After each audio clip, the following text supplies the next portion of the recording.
L'entrevue du jour, une présentation de la résidence des bâtisseurs Monseigneur Deschênes à Montmagny, une résidence privée pour aînés située au cœur de Montmagny, pour vivre en toute quiétude. La résidence des bâtisseurs Monseigneur Deschênes à Montmagny, une résidence privée pour aînés située au cœur de Montmagny. Personnel compétent, service 24 heures sur 24, infirmière, entrée sécuritaire contrôlée et plus encore. La résidence des bâtisseurs Monseigneur Deschênes pour vivre en toute quiétude. Chers invités, on en a parlé un petit peu la semaine dernière avec Valérie. Valérie Mercier, présidente de la Fondation de l'hôpital de Montmagny. Bonjour. Bonjour, Michel. Et Marc Fréchette, qui est attaché politique au ministère des Transports pour François Bernardel. Bonjour. Bonjour, Michel. Mais tu n'es pas venu ici pour me parler du ministère des Transports. Non. Pas cette fois-là. OK. Qu'importe le flocon. C'est la pièce de théâtre qui est présentée dans le cadre d'une levée de fonds, parce que, Valérie, on a dû repenser nos activités en raison de la pandémie, et ça, c'en est une. Oui. C'est une activité qui a été repensée. Pourquoi avoir pris une pièce de théâtre? Parce que Marc et Nicole ont eu l'idée. Marc est arrivé avec l'idée à Nicole de justement faire une pièce de théâtre avec le personnel de l'hôpital, donc comme acteur. Donc, l'idée a été acceptée à merveille au conseil d'administration. Et le reste, on peut dire que Marc a travaillé fort là-dessus. Marc, tu reviens un peu à tes anciennes amours comme professeur en art dramatique? Oui. Je m'ennuyais de ça. Je m'ennuie. Puis c'était comme une pierre deux coups pour renouer avec le théâtre. Puis en même temps, je cherchais, moi, la manière de donner un petit coup de pouce au domaine de la santé avec le peu de temps qu'on a. Puis évidemment, ça a convergé vers le théâtre. Et j'ai approché la fondation. Et l'idée de base était de monter une pièce puis de donner les profits. Mais le lendemain, j'ai rappelé Nicole Jean, j'ai dit non, ça va être d'autres choses. Ça va être joué par le personnel de l'hôpital. OK. C'est toi qui as eu cette idée-là? Oui. En fait, ça vient en direct de l'univers. Le personnel de la santé avec le Band-Aid avait joué là. Et ça fait 1 an et demi de ça. Puis j'ai eu un flash. J'ai dit, quelle merveilleuse idée. Alors, ça a fait son chemin. Puis on est rendu à cette étape-là. Bon, on les voit à l'écran. Est-ce que tu peux les nommer? Oui, en fait, ça regroupe un paquet de provenances, si on veut, là, de métiers.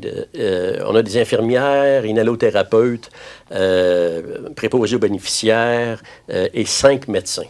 Alors, quand 5 médecins lèvent la main, parce qu'ils ont quand même un horaire assez chargé, en fait, tout le personnel de la santé a un horaire assez chargé, ils lèvent la main et disent « Oui, on embarquerait dans ce projet-là ». Puis la plupart n'ont jamais fait de théâtre. Alors, on a Renaud Asselin, Marc-Yves Bergeron, Myriam Côté, Marie-Claude Gagné, Dimitri Laflamme, un ancien élève à moi, Naomi Lebel, Annie Mercier, Lilietis Rouaneau, Annie Tremblay et moi comme metteur en scène. Donc, 5 médecins, puis en fait, tous font partie du personnel de l'hôpital. Et ça, c'est une... Bon, ça, c'est d'abord un coup de force, là. Oui.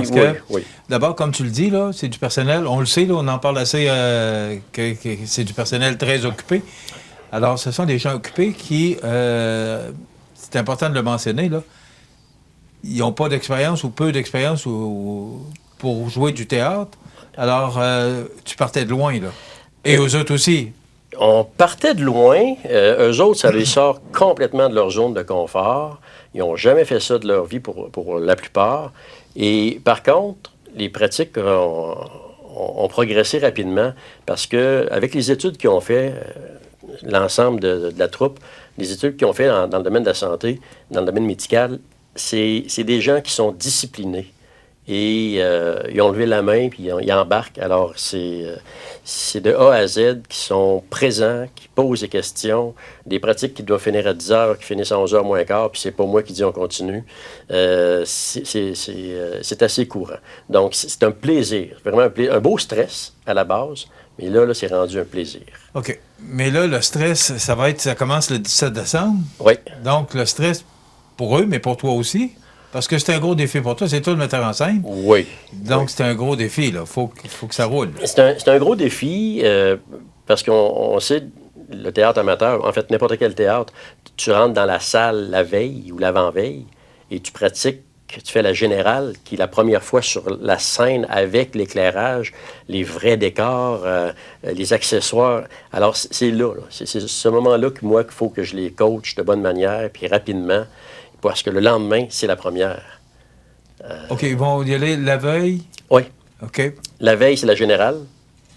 On joue le vendredi soir, le samedi soir, C'est le 17, 18. 17, 18 et 19 décembre. Oui, 19 décembre, le dimanche étant dans l'après-midi.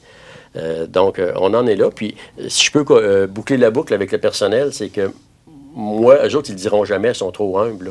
Mais moi, je trouve que c'est un excellent moyen pour la population de leur dire merci. Pour les 2 années de merde qu'on a passées, mais même plus que ça. C'est un petit plus pour dire, ben on vous encourage, on encourage la Fondation et notre hôpital en même temps. Donc, on est gâtés. On est gâtés d'avoir cet hôpital-là à Montmagny. Il faut en prendre soin, sans faire de jeu de mots, là, mais il faut en prendre soin. La pièce, qu'importe le flocon, c'est une comédie d'Annie Dapré, mise en scène et d'adaptation québécoise par Marc Fréchette, pièce de théâtre au profit de la Fondation.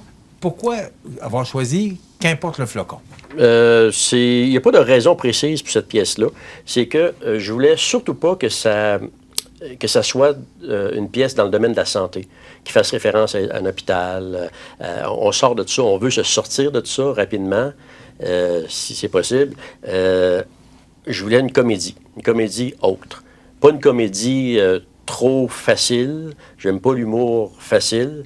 Comédie humoristique, mais intelligente en même temps, avec des beaux personnages. Alors, j'ai fouillé. C'est beaucoup de lecture, puis très souvent, j'arrivais à la moitié ou vers la fin. La pièce est intéressante, puis je restais sur mon appétit. Il fallait que j'y aille aussi avec le ratio homme-femme que j'avais, le nombre de personnages, des répliques assez équitables pour tout le monde, dans le casting aussi. Donc, c'est un peu tout ça. Et celle qui est ressortie du lot, c'est qu'importe le flocon. Mais avant de la choisir, j'ai entré en contact avec la dame qui demeure en France. Donc, c'est une pièce française. De là, l'adaptation québécoise avec sa permission pour la rendre plus locale, plus régionale, avec des petits clins d'œil d'ici, de Montmagny, de la région. Des gens qui ont bien voulu embarquer là-dedans aussi avec leur voix. Puis les gens embarquent aussi dans la région. Là. On parlait des médecins, mais les médias embarquent. L'école secondaire embarque pour nous faciliter la tâche pour les pratiques. On est avec les arts de la scène pour la vente de billets. C'est tout le monde. Là. On sent. On sent que les gens aiment leur hôpital, puis on sent que les gens veulent décrocher. Tiennent à l'hôpital ouais. aussi. C'est important de le mentionner. Peux-tu nous raconter un peu l'histoire? Juste un peu nous mettre l'eau à la bouche? Oui, bien, je vais y aller très, très sommairement, mais ça va être quand même assez précis. Tempête de neige. Tempête de neige sur une route, une grosse tempête de neige, une tempête de neige de comédie, de théâtre. De quoi de gros? Il y a neigé. Il y a une route provinciale, une route importante, qui est bloquée, comme toutes les routes du Québec. Et les gens qui sont pris là s'en vont vers un petit rang et arrivent à peu près tous au même endroit, dans une maison où un couple habite, un couple particulier. Lui n'est pas trop content de voir la visite, un vieux grognon. Elle est très contente, très sociale. Alors, c'est surtout le fait que c'est un paquet de personnes qui se seraient jamais rencontrées sans cette tempête-là. Et ça fait des mix vraiment incroyables. Le reste de l'histoire, ben je ne peux pas aller plus loin que ça parce que c'est vraiment... On perdrait le punch, là? Ben, on perdrait le punch, mais c'est... non, c'est sympathique. C'est sympathique. Il y a du beau jeu. Il y a une intensité de personnages que les gens qui connaissent le personnel de la santé qu'on a nommé tantôt vont les voir vraiment sous un angle différent. Et je sens qu'ils vont se faire interpeller après la pièce de cette manière-là aussi. Ça nous reste dans la tête. Et je pense, honnêtement... Mais c'est ça qui est drôle, qu'un médecin sorte, tu parlais tantôt de sa zone de confort, puis il joue un personnage qui n'est pas du tout en ressemblance avec le personnage, avec la personne, le médecin, c'est là que ça devient drôle. L'attitude, mais aussi de par les costumes. Le langage. Le langage. C'est vraiment, on l'a fait québécois. Là. On a fait un bon gros québécois. Ouais. Un vrai, là. Un vrai. Alors, c'est très diversifié comme personnage. Puis, comme je disais tantôt, c'est des gens qui ne se seraient jamais rencontrés ailleurs. Et là, ils passent 48 heures ensemble. En tout cas, c'est fort sympathique. Et nous autres, là, ça fait des mois qu'on pratique. Et oui, justement, ça fait combien de temps vous pratiquez? On pratique depuis, je pense, c'est janvier qu'on a commencé, janvier-février. Ça fait presque 1 an. Oui. Ouais. Beaucoup d'implications. Vraiment. Mais on a commencé à l'envers, c'est qu'à cause de la pandémie, on ne savait même pas si on allait pouvoir jouer à ce moment-là. On remonte d'1 an, là. Alors, on a commencé à pratiquer par Zoom. Alors, des gens, moi, que je connais pas pour beaucoup, qui ne se connaissent pas nécessairement entre eux autres, malgré qu'ils travaillent au même endroit, qui n'ont jamais fait de théâtre, on pratique en Zoom à chaque semaine, un bloc de 3 heures le mardi, et on apprend le texte, on fait la mise en scène à distance, virtuellement. Chapeau, vraiment chapeau. Là. Ils ont embarqué là-dedans. Ils n'ont jamais décroché dans le sens que manquer des pratiques, avoir des doutes, oui, mais des doutes que, OK, on continue, puis comment je fais pour m'améliorer, puis arriver à un résultat qui va être satisfaisant. Puis on est là, on est vraiment là. Ça vaut la peine d'être vu. Vous allez avoir de belles surprises. J'en parle parce que Valérie n'a pas vu. Elle sait quelques petites choses, là, mais même elle n'a rien vu. Mais dans les pratiques, nous autres, on commence à faire des enchaînements depuis 2-3 semaines, là, de faire la pièce au complet, dans le bon ordre et au complet. Puis ça doit faire... ça fait des mois qu'on est là-dessus et on rit à chaque fois.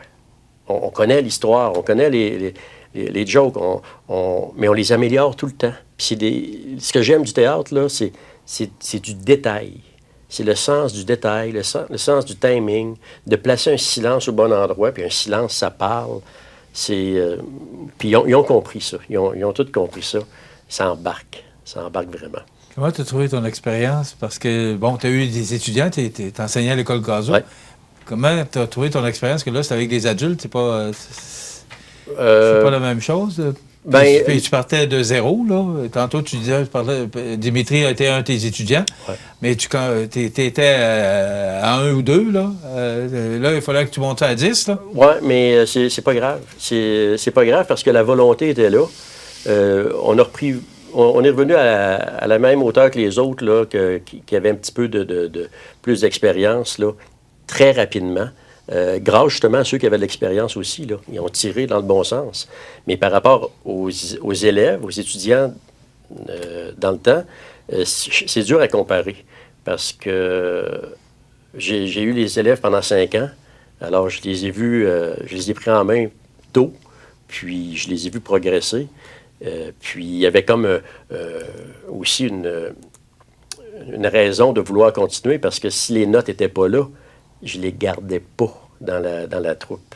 Alors, tu sais, c'est très dur. Là, je peux pas lui dire, non, je te prends pas, va-t'en médecin, là, fais juste être docteur. C'était pas ça le but. Le but, c'était de monter une pièce ensemble. Ça marche très, très bien. J'ai hâte de voir. On va être là, certain. Je ne peux pas manquer ça. C'est le 17, 18, 19 décembre. Exactement. Il y a des représentations de soir. 2 de soir et une après-midi. Le coût du billet? 25 $ pour les adultes. Et 15 ou 18 $ pour les... 15 $ pour les 18 ans et moins. Exactement. C'est ça? Ouais. Les points de vente sont chez Jean Coutu à Montmagny, la salle Gérard Ouellette de Saint-Jean-Port-Joli, le dépanneur voisin de Saint-Pamphile et en ligne au adls.ca. C'est la ligne des Arts de la Seine de Montmagny. Exactement. Il faut dire que Jean Coutu je voulais le mentionner, là.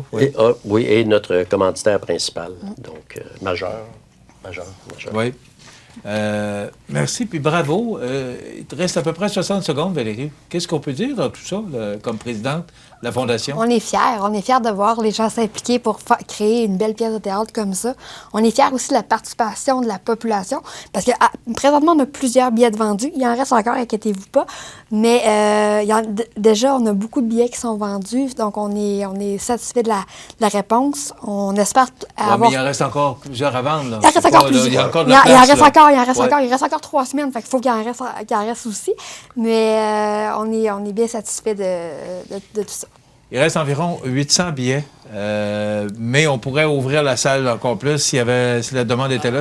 La prévente est quand même bonne, mais il reste à peu près 850 billets à vendre Non, il reste, pour les 3 représentations. Il reste 400 billets. Il y a 800 billets de vendus. Exactement. Il y a OK. 800 billets de vendus. Il en reste à peu près 400 OK, à j'avais vendre. compris le contraire. Non, C'est beau. non, je me suis Mais peut-être mal... on peut en rajouter 400 quand On même. peut, oui, on peut en rajouter. OK, c'est beau. Absolument, il y a de la C'est ce que place. je voulais entendre. Oui. Merci beaucoup, Valérie, Merci, présidente de la chef. Fondation. Chapeau, Marc Fréchette, pour ce que tu as fait. Ben, C'est pas la première fois que tu le fais, mais chapeau encore pour cette belle implication, pour cette belle réalisation. Puis chapeau à tous les gens qui se sont impliqués dans cette pièce de théâtre-là. Et je leur lève mon chapeau bien haut pour avoir réalisé, parce que là, vous êtes rendu là.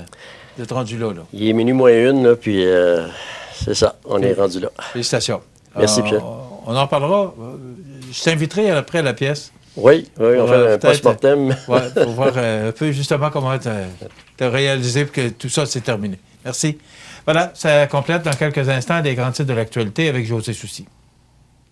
L'entrevue du jour, une présentation de la résidence des bâtisseurs Monseigneur Deschênes à Montmagny, une résidence privée pour aînés située au cœur de Montmagny, pour vivre en toute quiétude.